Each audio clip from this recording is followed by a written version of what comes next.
Thank you all for coming. Really appreciate it. If you don't know who I am, my name's Chris. I'm marketing manager for Plantar and Iguide, but I was a real estate photographer for years, and I used to do tech support and teach people how to use like the camera, how to use the Iguide portal here that I'm going to show you today, and answer lots of tech support questions. So that means two things for you today. The first thing is that I'm going to show you the portal, but I'm going to show you what you need to know. And then I'm going to show you some extra stuff. It'll be kind of general, but I'll add some extra stuff in there for people who have a little more experience. And then also don't be afraid to ask questions.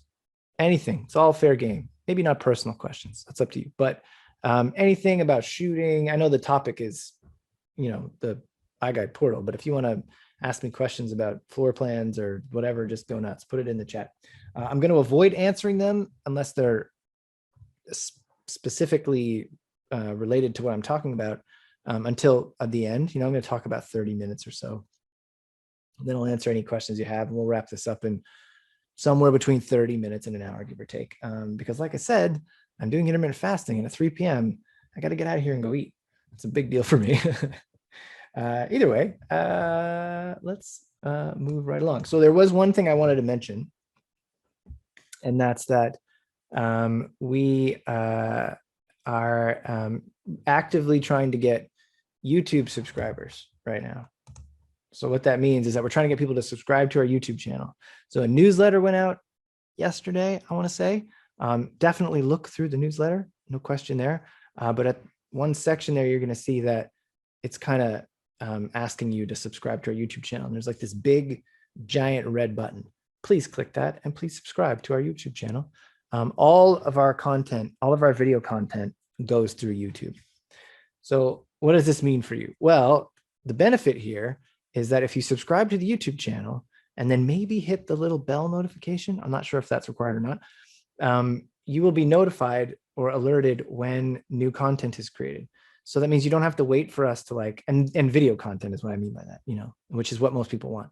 So that means when a new masterclass goes up, like the recording for this very masterclass, you don't have to if you bounced halfway through and you just wanted to hear whatever it was I was going to say, you don't have to wait around and oh, did they send an email? Can I find it on the forum? You'll just get notified, which is way faster.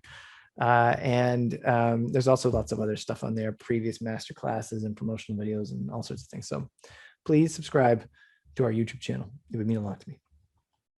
Okay, so let me just check real quick how we're doing. We're good. It's recording. Yes. Still not used to Zoom. We did so many webinars on GoToMeeting that I just got really comfortable with it. And now on Zoom, it's just like everything's weird. Like I have a pen tool and I can just draw on things. I should use that today. I'll try to use it. So now I don't know how to erase it. Clear all drawings. There you go. Okay. I'm going to get rid of that. Otherwise, I'm going to be tempted to mark this up. Okay. Anywho, the Iguide portal. So I'm going to preface this by saying that the Iguide portal is large and complicated and full of lots of weird options, and it's not super intuitive. Okay, so it's kind of like Adobe Photoshop. There's a zillion tools and options, but if you don't really know where they are, there's a good chance you're not going to find them. So hopefully I can help you with that today. But if it's like language, you either use it or you lose it. Some people remember everything, but I don't. So for example, if there's some feature that I found, or if you click a checkbox, it does a thing, I might think, oh, that's super cool. And then when I actually need it, I totally won't remember it exists. So although I'm going to show you some stuff, it's not as though I'm going to show you everything and then you just know everything. It's a kind of an ongoing process. I'll show you something 6 months from now, you might have totally forgotten that exists, and you might have to reinvestigate, go to the knowledge base and look at some articles, ask support. So that's normal. It's not like I expect you to remember everything. In fact, if you forget everything I say, this is recorded. So you can just go watch it on YouTube if you subscribe.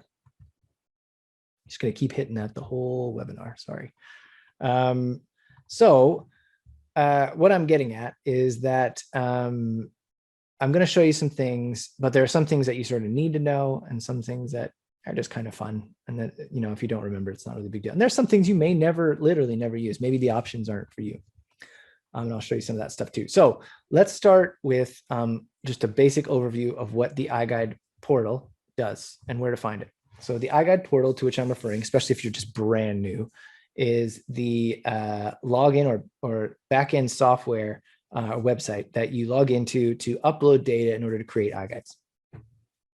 So in the process, it sort of fits in just after post-processing. So you go out, you shoot your data, take that data, load it into Stitch, edit it, and then you have to send it in for drafting. So the Iguide portal is where you do that. There's more to it than that, but if you wanted to sum it down to its one most, critical thing, I mean, that's what it does, right? It allows you to get data to the draftspeople so they can create a tour and then send it back to you. So it is found at the URL manage.youriguide.com. You can probably sort of half vaguely see it up here in my URL bar. And if you're really, really brand spanking new and you're like, what is this guy talking about? You would have gotten an email that'll say where that is, and you can click on it. The link directly in one of those onboarding emails that you've got. Okay, so the iGuide portal has this sort of interface as soon as you log in. Now, if you haven't shot any iGuides, you won't see anything. But if you've shot a few, you're going to see a list of all the iGuides that you've shot in chronological order, starting from the newest at the top and then going down to the oldest. So, and that's reachable again by clicking on the My iGuides button. So the My iGuides is a big list, right? But it's way more than that. This page is a search page. It allows you to search for properties, and you can see the search bar up here by address. Okay, but again, there's more to it than that. You can also do advanced search, and you can search by things like agent name, email, editor name, brokerage name, in addition to that, you can also sort. So you can search by specific keywords for different fields, but you can also sort by, for example, type or status or country. I don't know if you guys have that. That might be an admin thing.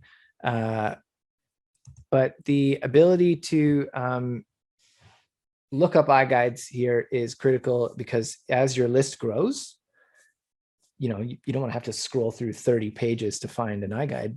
You just want to search for the address, right? So there is something that I'm sure someone will bring up at some point. It usually happens. How do I search by, for example, locked iGuides? So at the moment, just confirm, you can't do that. Locked would make sense. And if you don't know, I'll tell you why. So let's suppose you go out and you shoot, 5 properties for an agent. His name's Gary. And then later down the road, Gary has never told you that those properties are like off the market. They're no longer listed. So Gary calls you up and says, hey, all those tours are still up. Can you take them all down? And you say, yeah, no problem. So you can come in here and search by agent name and go through all of Gary's properties. No problem. You can lock them all. You're done. But then you think to yourself, wait a minute. Which ones are locked and which ones aren't locked? There's no way to just show you all the ones that, are locked or aren't locked. So if that's something that's come up for you, that's something that you want, put that in, go to the iGuide forum and put that in the feature suggestions category. It just came up like the other day. So you don't need to write a whole new post. You could just go, like that one or whatever. And that's a recommendation that I give to everybody. If there's something about any part of our system, so camera, software, marketing, anything that you think, you would like, if that's something that you want to suggest as a feature, that's where you do it. You go to the iGuide portal and you put it in the feature suggestions category. And the reason that you do that, in case you're wondering, because you're probably thinking, well, couldn't I just send you an email, Chris? You absolutely could. But I'm just one dude, one guy, humble, simple, and fallible. And that email will come to me, and then I'm going to think, who should I send this to? And then I'm either going to send it to the right person or I'm not. And then it just goes somewhere, whereas if you put it on the forum, other people can see it and they can say, hey, that's a really good idea. I think that's important. And then they like it. And then one voice becomes many. So that helps kind of let us know what's a priority and what's not, because customer feedback is incredibly important to us at iGuide and Planetar. Moving right along, the My iGuides page has these, I'm going to call them like rectangles or cards, but they're representations of iGuides, right? And each box has, like a photo and then the address, obviously. It's going to have little flags on it that sort of show things. So these ones say test iGuide. So, I mean, because it's a test, it's not like real. But sometimes they'll say other things. And they're always going to show your name as a manager or whoever created it. They're going to show the date it was published, unless it's not published at all. And then I don't think I have one here to show you, but you may see that some have a red box around them. So the outline that surrounds it is red. And so that's a sign that's supposed to show you really easily at a glance that there's no data that's been uploaded to that iGuide yet. So that's critical. So I'll tell you why. If you go out and you shoot 4 houses in a day, right? That's a lot of work in a day. You're tired, you get home and you eat dinner, and it's like you play with your kids and you put them to bed, and it's like 8:30, and you're like, all right, I'm going to send in that data to iGuide now. Okay, cool. So you get in here and you create the iGuides, and you're adding the branding and you're sorting everything out, and then it's like 1 a.m. and you're so tired. And you come to this list and you look at the last 4 properties you just made, and you wonder yourself, did I upload the stitch data to those or not? You can check at a glance. So if they have a red box, then they have no stitch data. And that's a feature that's designed to sort of protect you from accidentally not uploading the data, because obviously what would happen, the result is that if you forgot to upload data, well, you'd find out the next day because your client wouldn't get their tour. And then you'd upload the data, but then they're not going to get the tour till the following day. So that can really upset people because of missed expectations. Oh, you said Tuesday and I'm now getting it Wednesday.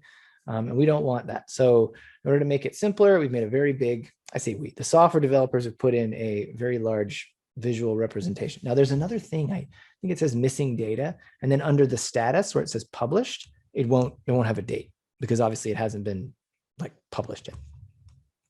So I had one down here. There you go. So I'll just show you another thing. I don't know if we're going to get to this today. I don't think I'm going to have time, but iGuides can have multiple views. I'll give you a brief description, though, if we don't really dive into it. A view is the exact same iGuide data, just shown in a slightly different way. So you can take one iGuide and you can create a completely separate version of it that looks different for some reason. And I'll give you a really good example. So when my wife and I were selling our house last summer, I created 2 versions of the iGuide. One was the default view, and you can see that every iGuide has a default view.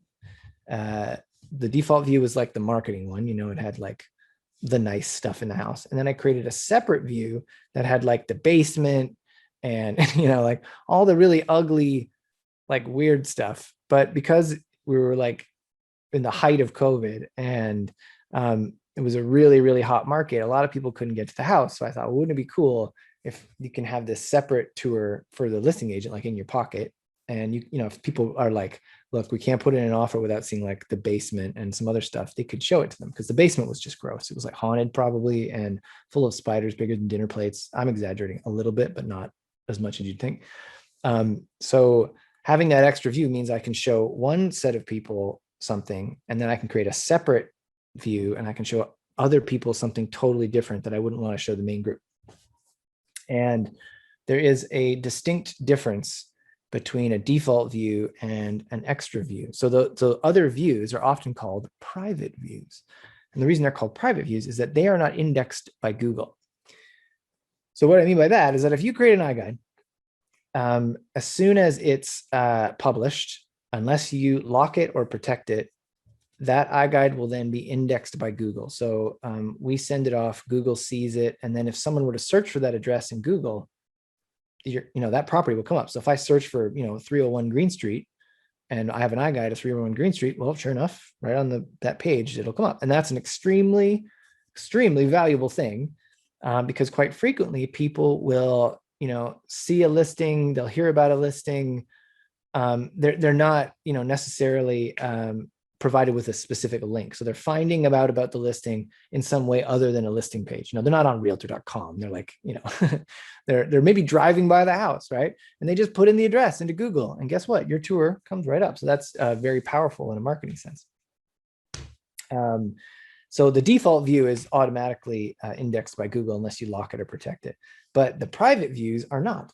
So what that means is that if you want to create a version of the tour that is not indexed by Google, but that you can just kind of freely share around, that's what a private view can be used for. It's very handy. So not only can you create a different set of visuals that someone can see by having one version of the tour show the basement and one not, for example, you can also make a version that people can't search for, they can't find it. Okay, I hope that makes sense. Moving on, or actually, no, just on that point, all the views that you create will all be listed. So you can see it says default view here and then Iguide Plan Example Tour. So these are two separate views. And the more you make, the more you'll get. There you go. Here's a huge one. Check this out. This one has 1, 2, 3, 4, 5, 6 views on that. How cool. The buttons for each view remain the same. So I'll walk you through those. So you have a blue edit button, a tag editor button, an iGuide report button, and a public URL button. So if you're new, or even if you're not new, it doesn't matter.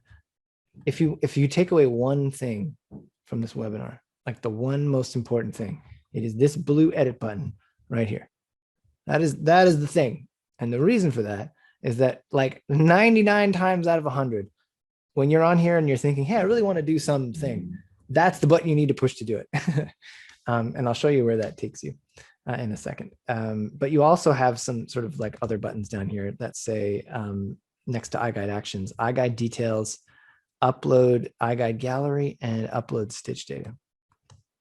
So I'm going to describe these because like we can just get them out of the way real quick. iGuide Details basically takes you to a summary page, which allows you to do a few interesting things. You can change the URL. It's kind of cool.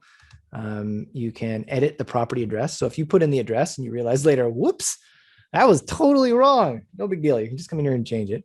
You can also change the location of the pin on the map. You can do it when you create the iGuide too, which we'll get to after this. But if you've messed it up, no big deal. You can fix that. And that happens sometimes with rural properties where you've got a really big, area that is represented by a rural address, 302 Rural Road 5 or whatever.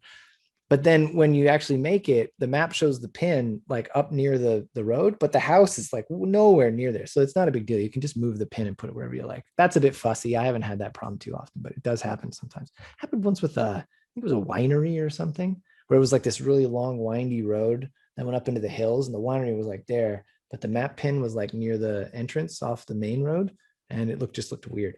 But yeah, you can change it. So that's pretty cool. Here from this page, you can also edit the people. So I'm not going to go into great detail here, but you can have editors and subscribers along with yourself as a manager. And if you add those editors, when you create the iGuide, they'll appear here on the editor section. But if you forgot and you want to add an editor later, no big deal. You can just come in here and add it. The real interesting thing about this page is that all the views are here represented by these sort of like bigger blocks of content. And you can see they all have their own like independent buttons. And this is where the one big thing here is this is where you can lock stuff. So if you want to lock an iGuide, this is where you do it. You click the iGuide Details and you click the lock button. So you can lock all the views right from this screen. Super easy. You can get all the URLs as well. And you can go in and you can actually duplicate views by pressing the duplicate button. So that if you have a view and you want to make an exact copy with one tiny change, it's super easy. You just click the button and then you go and make a change. Okay. So moving on, back to this page. We're going to go back here. So I'm going to explain why. I don't know why we're going to use this one. I like this. It's a dentist office. It's super kids dentistry. It has very cool ceiling. Anyway, you've got an upload to iGuide Gallery and an upload to Stitch Data button. So when you create the iGuide, you usually would just attach the data that you captured when you create it. And then that's it. You send it and you're done. But sometimes what happens is you create it, but you don't have the data yet. You're just doing it as a placeholder. So I'll give you a couple reasons why you might do that. You have someone order an iGuide and you just have downtime, you're bored. And you're like, well, I'll just make it on the portal now. Totally legit. You can totally do that. Set up the branding. Nothing will be drafted. It costs you nothing to do this. But obviously you don't have the data yet. So until you get it, nothing will happen. So then later when you get the data, you go out, you shoot the property, you come back, you have photos, you have video, you have the stitch data, whatever it is you're going to add to it. You can then come in and you can click the upload stitch data button and then just upload it then. I mean, this isn't going to work because it's old, but so that means that you can, decouple the iGuide creation process from the uploading the data process. And most people don't need to do this, but there are certain circumstances where you'll be working with a partner and you can split the work. You know, one person can create all the iGuides in the portal, the other person can go out and shoot. So if you work with someone who's administrative and they are, you know, at an office all day and they can get this work done, they can save you time as a person capturing the data by creating the iGuides, and then you just go in and upload all the data to each one. So that's a pretty common setup with larger groups of photographers. And you can also upload to the Iguide Gallery after the fact.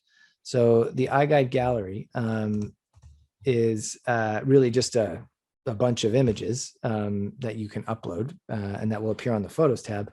But if you, for example, upload the photos right away, okay, cool, they're there right away. But let's suppose, like, it's tired, it's, you know, it's late, you're just exhausted, you're like, I don't really want to do photos right now. You don't have to.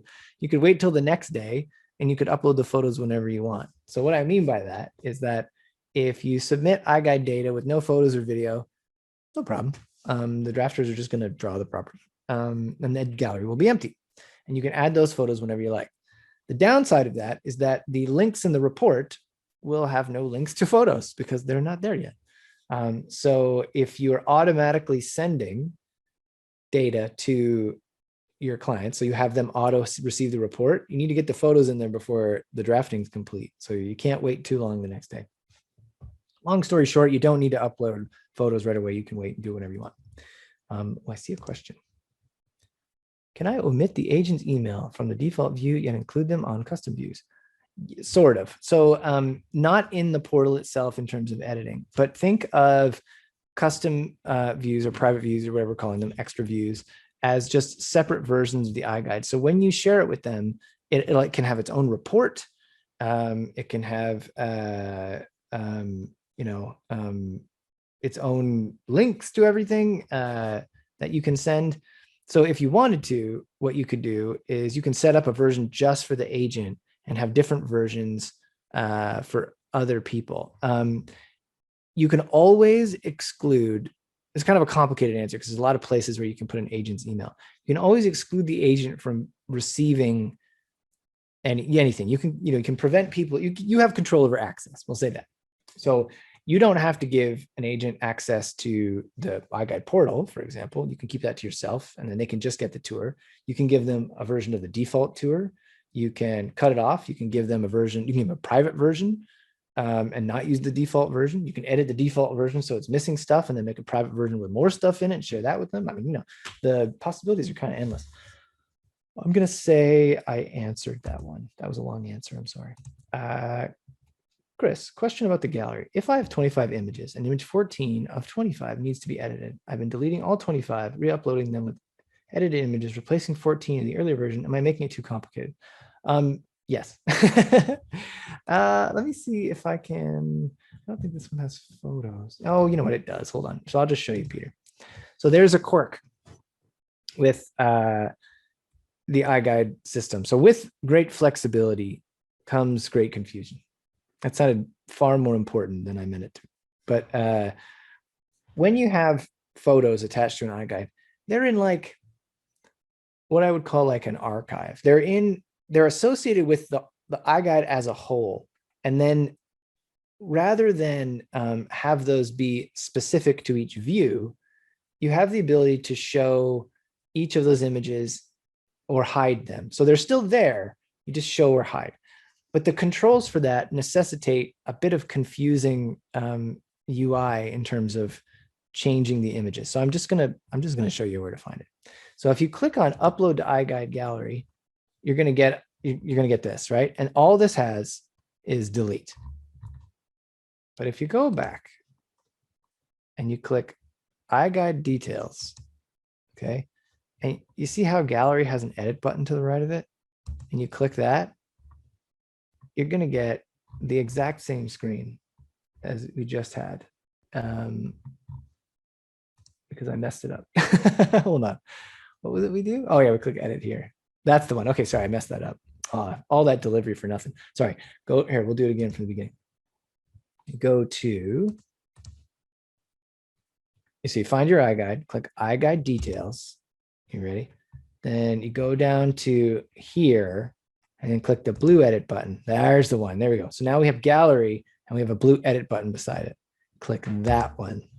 Okay, and now we have this screen. So I can see why no one knows where this is. It's super confusing. So I'll say it again verbally, and then maybe I'll show you guys if you want. So you click iGuide details, find the view. So that box down at the bottom where it says lock and there's URL and everything. Click that blue edit button.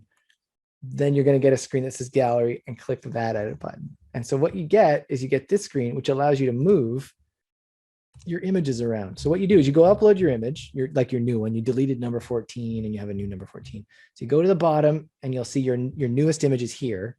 And then you would click these little arrow buttons left or right, and you can move it up and down the sequence. See how I'm like moving this one up? So you can move it all the way to the front, all the way to the back, or up and down one at a time. So it's very common, super, super common to have someone ask you, hey, can you come do reshoots? Like it was super rainy that day and, or you've arranged it already. I don't know, but you want to add images after the fact, or even seasonal, maybe a house, you shot it and then there was snow and then all of a sudden the snow melted and they're like, oh, come shoot it again.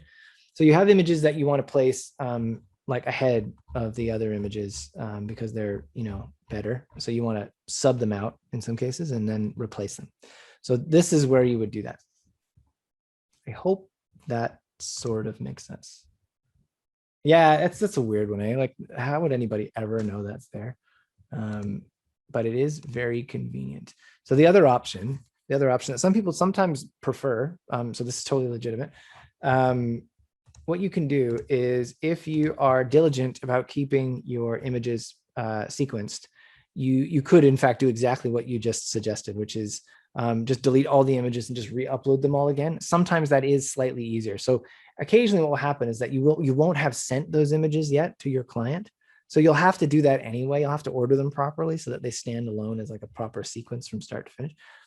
So in the event that it doesn't matter what way you do it, you can delete the images and re-upload them and then correct sequence, or use this method. That's fine. Either one's fine. Whatever is easier for you. Okay, let's go back to here and see what else I missed. Oh, right. Okay. So sorry. So the blue edit button, I just told you that it was like the most important thing and then I didn't show it to you. That's embarrassing. So the blue edit button is how you get to almost all the stuff that you want to change on a regular basis with an iGuide. So like 9 times out of 10, you get a phone call from someone you're working with and they're like, hey, the room on the second floor says bed, but it's really an office. I'd prefer to call it an office. And you're like, okay, sure. So if you want to make a change to that, room label, this is where you would do that. Or someone says, hey, you know what? Like last time we used the cool color scheme on my floor plans. I want to was there a different version? Like a balanced one? I don't know why anyone would ever ask for balance, but maybe they'd say, give a warmer one. Yeah, warm. There you go. You say, yeah, no problem. Here, you do that here as well. They might have, had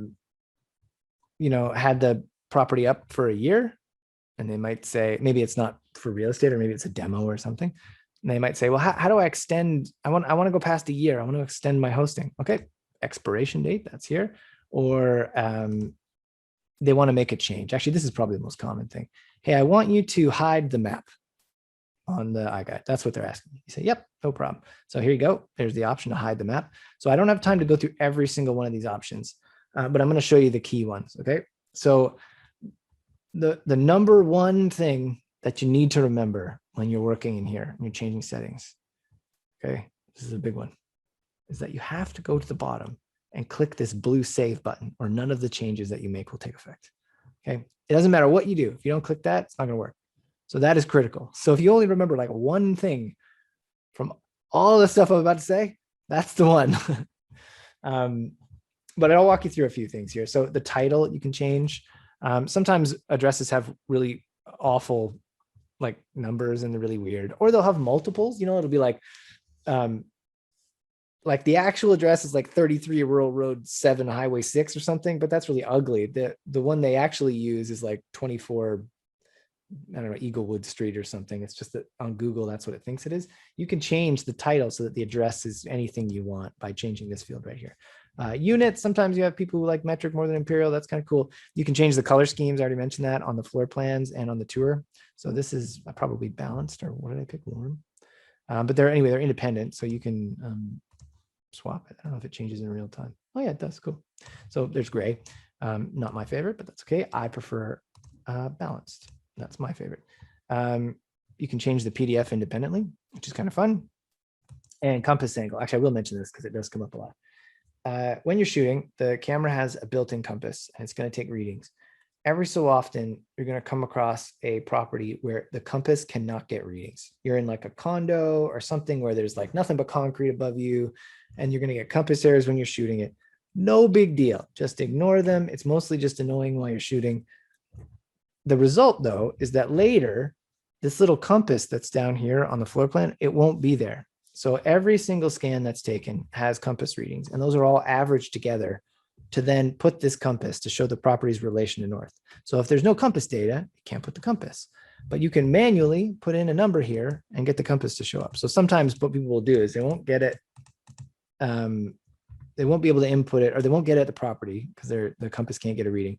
So then they'll just kind of go on Google Maps later and figure out whatever angle it is and put it in now. And you can do it at any time. Property description, just moving along, is fun. You can put anything you want in there.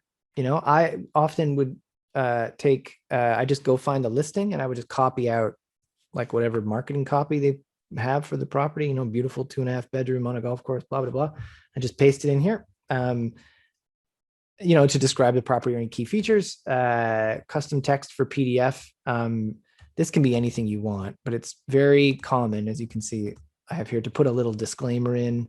This one's about the Alberta RMS and references exterior area. But if you have something that you want to communicate on the PDF floor plans, like every time, you don't need to manually put it in. You can just put it in here and then it'll appear on the PDF. You don't need to use like a separate PDF editor or whatever. Embedded video, this is a big one. You can add a video. Technically, you can add as many videos you want to an iGuide using tags, which is quite cool. But if you want to have a main video on the video tab, you can put in one of two links here, one for branded and one for unbranded. So I will explain this to keep everyone out of trouble. Branded means it's got logos and references, companies, you know, so that could be you, it could be your agent, it could be anyone involved in the listing process. That branding on a video would typically be like, you know, presented by, and then they have an agent's name and their logo and everything. So you're not allowed to have that with certain MLSs. And that's why we have two different versions of the tour, branded and unbranded. And you can have the video change depending on which version you're looking at. So an unbranded video would not include any logos or, you know, reference to the listing agent, buying agent, anybody. And the branded video can just be whatever you want.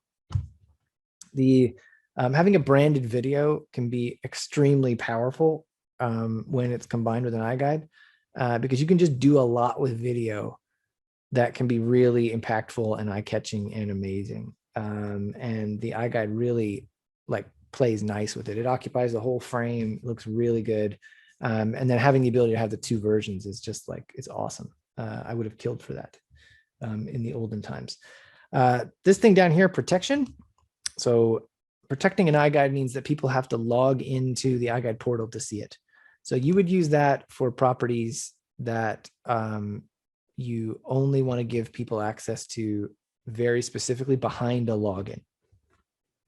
You'd have to add them, for example, as an editor. Let's see what the help says. Enabling this option will allow you to add, remove people who are allowed to see this iGuide. The manager and editors will always have viewing access. All right, cool, good to know. Oh, hey, fun fact, there's little tooltips on everything. And they're pretty good. This one's fun for videos, tells you like different services you can use. Apparently you can have your videos hosted on OneDrive and Google. That's pretty cool. I did know that, but I forgot. There's so much to forget here. We're going to end the tour. There we go. So options. This is the most confusing part of the whole page, to be honest with you. It's not super clear what these things do. Each one of these should have its own little help thing. But I'll tell you what to do if you want to figure this stuff out. Most of the time, if someone asks you to hide something, this is where it is. You can see a lot of them start with just like straight up hide, right? Hide room areas. It's exactly what it sounds like. It hides the room areas. Hide building floor areas. Yep. Hide room dimensions. Hide total interior area when exterior is available, and so on. Those are pretty self-explanatory, I think. You can also just like click on them and click save and see what they do. So that's kind of neat. Some of these are kind of weird though. Disable 3D tour autoplay. That gets rid of this play button. That one's fun. I don't like autoplay, so I'm happy that's there. Hide PDF floor plan. So that hides the, where is it? This button. People won't be able to download them. Hide premium iGuide objects in 3D tour. I don't know why anyone would ever use this. This is, oh, did I click it? Not why it turned off? Oh no, it just doesn't have them. Okay, so premium objects are, you know, dishwashers and toilets and sinks and fixtures and that kind of stuff. So if for some weird reason you didn't want to show those here, I don't know why you'd ever want to hide them, but you can just turn them off if you like. Maybe if there's a lot of toilets and it was upsetting, I don't know. Append measurement diagrams to PDF in Alberta. So these are extra pages on the PDF that have like these cool exterior things on them. You can always just add them like permanently. You don't need to ever not have them, to the best of my knowledge. Show help message, disable VR. I mean, I think you guys get this stuff, right? In the event that you find something in there or you're looking for something and you're not sure, you can always reach out to tech support and ask them. Might be more effective to go to the iGuide knowledge base. Actually, I'll just take you there right now. Support.youriguide.com. Okay, so in case you didn't know, support.youriguide.com is the iGuide knowledge base. And if you come here and you type in, say, hide room areas, for example, you are going to get pages like this that walk you through all this stuff. So if you don't know what something is, or you forget, or you're looking for something specific, this is the place to come. It will show you, or at least helpfully explain some of these things like the color scheme and PDF color schemes and what all those checkboxes do and all that stuff. Moving on, we've got a preview iGuide. So the preview iGuide has a lot of features in it. How much time do we have? Oh, not much, but that's okay. This is the most important thing, so that's good. There's a bunch of little icons here that look like pencils. If you click on them, you get these little windows. So this is how you change your labels. So currently there's a label that says garage. And I'm not going to, this isn't my iGuide, so I'm not going to change it, but you can change that to whatever you want. You know, if you're like, you get a call and it's like, I really want you to change that room label that says kitchen to cuisine room. Yep, you can come in here, you can do that, and then click save, and then everything gets updated. The tour, the PDF floor plans, the list of room dimensions, the name will change. It's all connected. So you don't have to do it more than once. You just do it once here. Another thing you can do here is turn panoramas on and off. So if you didn't disable them in Stitch, and then later you get a phone call saying, hey, I need you to turn off that really ugly garage photo. That being said, this garage pano, oh my gosh, that's so much cleaner than my garage. This is nicer than my house. Look at that. Anyway, you can come in here and you can double click, and it's probably super hard to see, but these little dots will change to red and it will say this panorama will not be shown. You click save, and then that panorama is then disabled. So that's cool. What that means is that you have full control over what people see and what they don't see after the iGuide is processed. And it's better to turn stuff off ahead of time so that you don't get any weird phone calls. But sometimes, you know, you don't really know sometimes what's acceptable, what's not. So you might get a call saying, hey, you know, it's from your client. And they're like, oh, the homeowner saw the tour and they loved it, but then they saw their, you know, dirty laundry in the laundry room. Can you turn that off? And you say, yeah, no problem. Here, look, I'll go do it right now. And then you double click and click save, and that's it. And then it's hidden. There is a floor selector down here, and there's also a little pencil next to the floor selector. And when you click that, you can rename floors, which is kind of cool. Oh, sorry, in this case, you can rename the building. Click on, sorry, the little pencil next to main floor, you can change the name of the floor. You can also change the wall thickness as well. So that's kind of cool. You basically, you know, are going to have situations where you either forget to put it in or it's messed up for some reason, who knows why. So you can come in here and you can change it at any time, which is neat.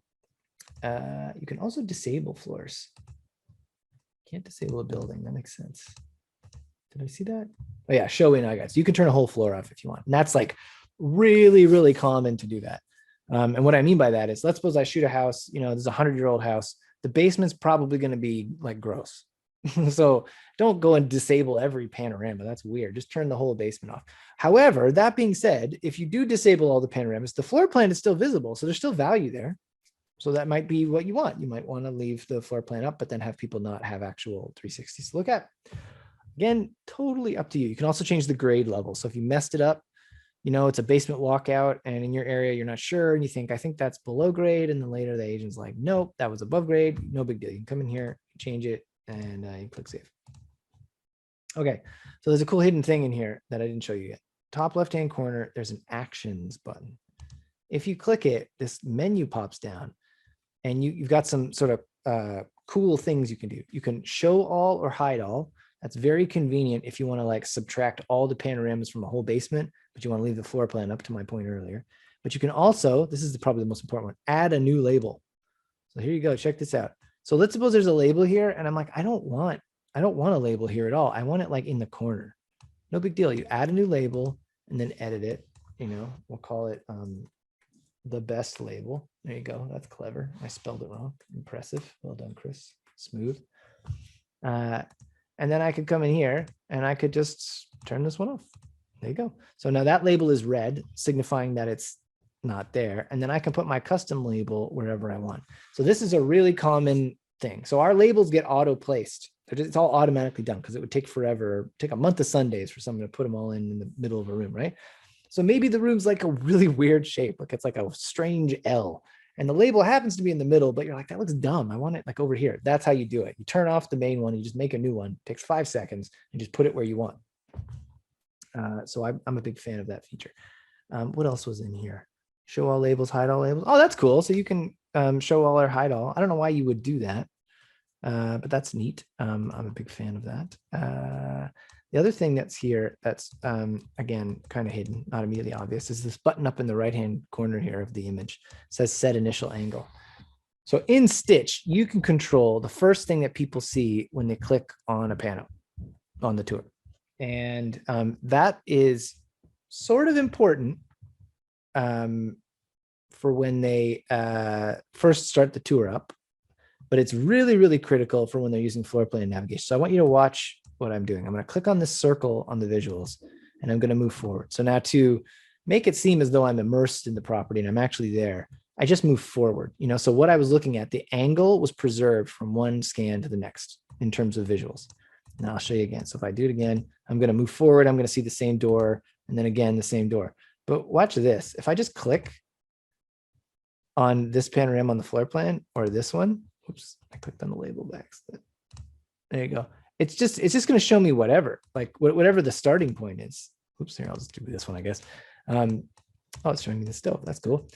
So the starting position is relevant for when people are using floor plan navigation. It's very common for people to look at a tour that way. They look at the floor plan, they say, oh, cool, I want to see the kitchen, and then they click on it.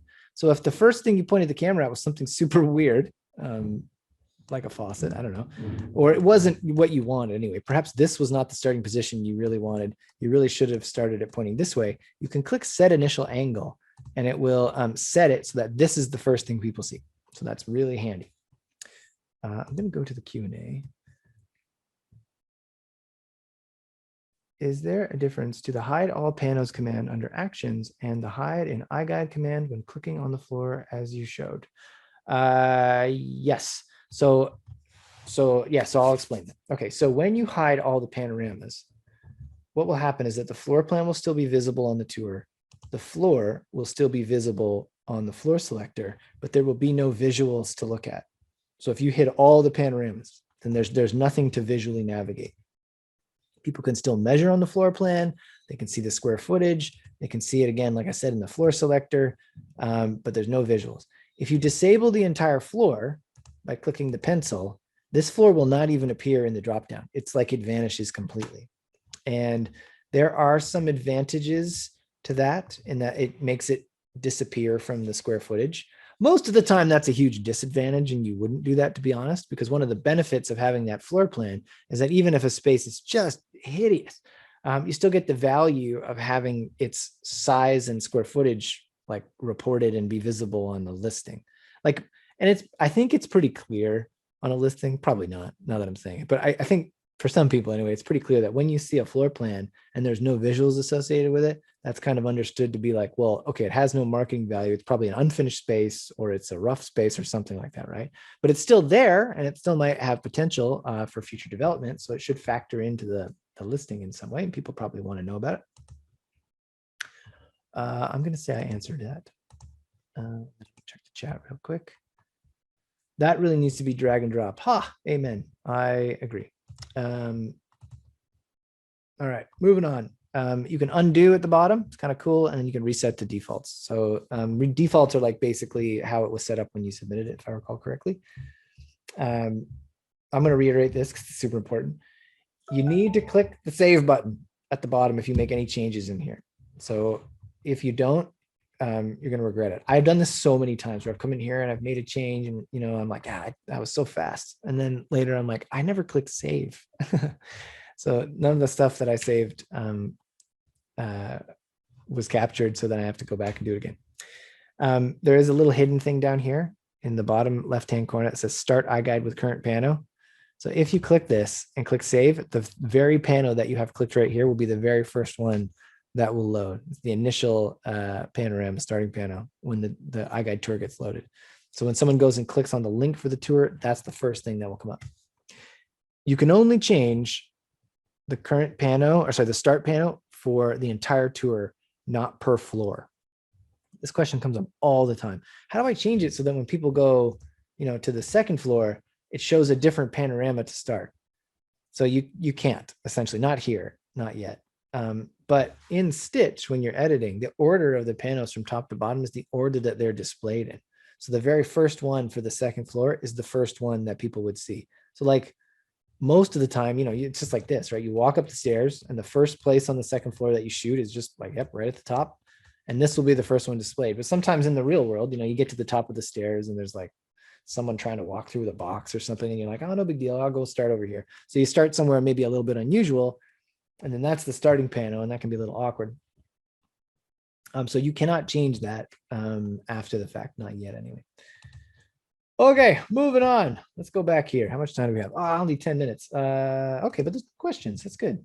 Amen. Yeah, drag and drop. I mean, we really want these systems to be better, easier, and we're working on it like all the time. So if you give us feedback, it might not be something that's actionable like that day, but we definitely do appreciate that. We want to make your lives as easy as possible. Okay, I'm actually just going to really quickly. What should we do with our last 10 minutes? I could show you Create iGuide. I feel like most of you have seen that already. I could show you support. I could walk you through this stuff. Let's do support real quick. It's fun. So in support, there's a lot of stuff here. So there's links to the iGuide knowledge base. There's a technical update archive. I think I mentioned that a couple of weeks ago. I did a webinar on that, probably. I forget. Sales and marketing material, you can ignore that. That stuff's kind of older. It's not that great. Drafting policies and measurement standards. That's a fun read. If you want something to do on like a Friday night, you know, I'm going to highly recommend that. Forget Netflix. You want to get in here and read about the drafting policies and measurement standards. It's good to know though. So a big part of the value, like I'm being cheeky, but a big part of the value of iGuide is the measurements and the square footage totals and the floor plans. So to really fully understand those and come to grips with them, you should kind of understand what they are so that you can realize the full value and then communicate that value to your clients. And so they can pay you, you know, gobs of money to create iGuides for them. Also, there are some processing fees sort of links here. So if you click on these, what will happen is you'll get a list that shows you all the current fees. It's just a very plain sort of text format.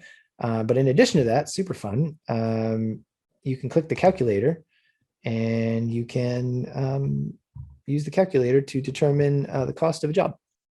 So that's really nice. So let's suppose you have someone and they get into contact you and they're like, I have a $40,000 amusement or 40,000 square foot, sorry, amusement park. I'd like you to shoot it. And you're like 40,000 square foot. Good Lord.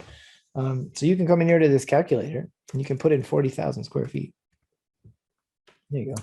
and then it'll spew out a number, of the cost, the precise cost of what it would cost you in Canadian, US, or US international, which is just a fancy way of saying it's US funds, but the measurements are in metric. So you could use square meters instead if you're more comfortable with that. So those are quite handy. We have them publicly on our website, but these ones are just for you guys to have as a reference. So that's kind of neat. Going back to that, if you've ever wondered what you're going to be billed for an iGuide, there was like a whole webinar about this billable area, if I recall correctly.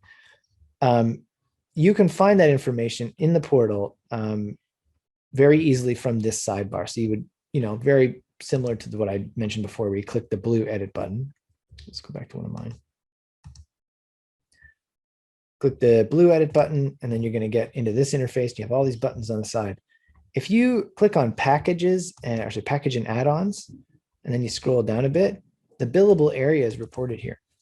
So just to clarify what billable area is, there are lots of different ways to talk about the square footage or size of a house. So because we bill you in square footage, it's a good idea to know what we're talking about, if that makes any sense. So I'll clarify. You get billed for your what gets drawn. Okay, so you get billed for what work is done by the draftspeople, essentially. So that's everything. That's not just like, it's not all, it's not exactly everything, but it's almost everything. It's not just the upper stories, of a property. That's the total square footage of the entire property, including the basement and everything. So what I mean by that is that if the typical amount that you're discussing when you're talking about the size of a house doesn't include the basement. So you ask your someone, hey, how big's the house? They say 2,000 square feet. They might be talking about above grade, So you're going to get billed for above and below and everything that gets drawn. And we call that billable area because it just includes everything. What it doesn't include, just to make things super duper confusing, is outdoor elements like porches and decks. Those aren't included. And also attached garages are not included. So they're a special case. So attached garages are drawn in, but we don't give you measurements, but we want to encourage you to capture attached garages because they make floor plans look better. And if you subtract the attached garage from a floor plan, they look like they have a big hole in it. It looks weird. So to sort of incentivize you to capture attached garages, we don't bill you for it. They're freebie. But at the same time, they're an approximation. So we don't, because they're not conditioned or heated space, we don't typically, or we don't report the square footage at all of those. They're just there for you to measure on screen and then to see on the floor plans, which is quite cool. There's a few other things in here. Some of these things you don't have, like you don't have admin actions, but from this sidebar, you can go to the stitch data. You can see what was uploaded. It'll tell you, and then you can upload more data if you want. And you can also change your, oh, that's clever. You can change your Pano branding image from here. Now, I didn't mention any of the default things. I don't have time today, but you can change the Pano branding image. That is to say the image you see, when you look down on every single iGuide, but almost like nobody does this. Most of the time you go to the defaults, which are up here under your username and settings, and you set your logo as the default. And then here's my honest advice. If someone asks you, hey, that logo on the over your tripod, can you change that to my logo? Just say no. Say, nope, no, I can't do that. And avoid explaining why, because technically you could do it. But that's really not what that's meant for. That's not meant for agent branding. That's meant for you to promote yourself in the tour. So, but it can be used for anything. So you could change it for some, sort of more permanent Google style properties, not Google, sorry, like more businessy stuff. Like I don't want my logo there. I just want it to look cool for the clients. So I, might put their logo down, like I did the record store that we used to work above our office. And I put there, because they have a cool logo, like a cat head or whatever. I put their logo on there because I thought they'd think it was neat. And I didn't need the promotion, so it didn't matter. But that's here. Anyway, it's just a circular image. If you don't know how to make a circular PNG image, send me an email. I'll just either make it for you or teach you. And then, replace Pano images is over here. So a big thing with the iGuide, a big advantage is that at any time within 2 weeks after the shoot, you can come in here and you can download the 360s, edit them and re-upload them again. So, and that's very common when there's some kind of issue in the image that your client doesn't like or you don't like. So let's suppose in this particular image, I had left maybe my case by the door or something, and then I didn't even notice, right? And then later I look and I go, oh no, I have to Photoshop that out. No problem. You come in here, here's the actual image, and you can see it looks all warped and weird, and that's normal. I would download it, edit in Photoshop, and then I go to this little weird dotted box here, and I would just re-upload it again. And then the image that appears here after I click save, there you go, click the save button, would then change, and then the case would vanish, So how you edit it doesn't make any difference, but it's just a JPEG. You can bring it in any software you like. You can edit it, and then you can re-upload it. But there is a limit of 2 weeks. Now, that being said, you can actually edit it after that. If you make a request, like you just ask tech support, they'll just reopen it up for you. But the reason that limit is there for 2 weeks is that replacing a panorama image and replacing a panorama are two very, very different things. So let's suppose that I go out to a property and I reshoot this panorama. You can't re-upload it here. It doesn't work that way. You have to send that to the drafts people, and they have to manually add it because it will have a different relative location in all likelihood. So you see how there's a little dot down here? That's the one that represents this panorama. If I go and reshoot it, I'm not going to put it in the exact same spot in all likelihood. And that will affect the measurements that I take from this panorama, because the images are included in those measurements. They're part of it. And things won't line up. So that's why. So that's why there's that limit, but you can just have them remove it if there's something you find after 2 weeks. Most of the time though, 2 weeks is plenty of time. You will have found all the issues that there are to find. Okay, so we've run out of time. I could probably just keep talking for like a few more hours. There's so much here. You can actually see, this is quite cool. See how it says processing up here? That's to give you a little progress indicator that the data is uploaded, it's being processed, and its status is obviously not ready yet because they're still working on it. Okay, so I just want to reiterate before we finalize things. Oh, there's a question. If you replace Pano, I assume you have to add tags back. No, you don't. So the tags should remain intact. They're independent of the panorama. However, if you update a panorama, I mean, this would be super weird, but let's pretend. Update a panorama and you change the image in some way, the tag might not make sense. I don't know why that would ever happen, but maybe you removed something that the tag was pointing at. Either way, the tags will stay, and you just have to go check it to make sure they're still good. That's in, they still make sense relative to the new image you just uploaded. I'm going to say I answered that. Let's go look at the chat. Super helpful. Thank you. You're very welcome. I can't recall if I'm doing next week's webinar, but I think I am. But we have Q&A webinars on Wednesdays, 2 to 3. Those are awesome. Please feel free to hop in those and ask all the questions you want. We at Iguide, it's a generalist blanket statement, but I'm just going to say it, put it out there, because I think it's mostly true. We love questions, okay? So never be afraid to ask questions. The more questions you ask, the more engaged you are, the more we learn about what challenges you're facing. It's just a good idea to ask lots of questions. We appreciate it. It's never a burden. And I think that makes sense in the context of that Q&A webinar, because that's what it's for. It's so you can get in there and you can ask any questions you want. So that's awesome. And then the next day, I think I'm doing another webinar. I don't remember what it's for, but there'll be an email that will show up in your inbox telling you what it is. It's probably marketing related. I don't know. I'm not going to even speculate. Either way, please subscribe to our YouTube channel if you haven't done it yet. We really appreciate that. We're trying to get that sub count up. Like I said, will benefit you because you'll get access to lots of stuff. See you later, Peter. Have a great day. Have a great day, everybody. Thank you so much for coming. It was a pleasure.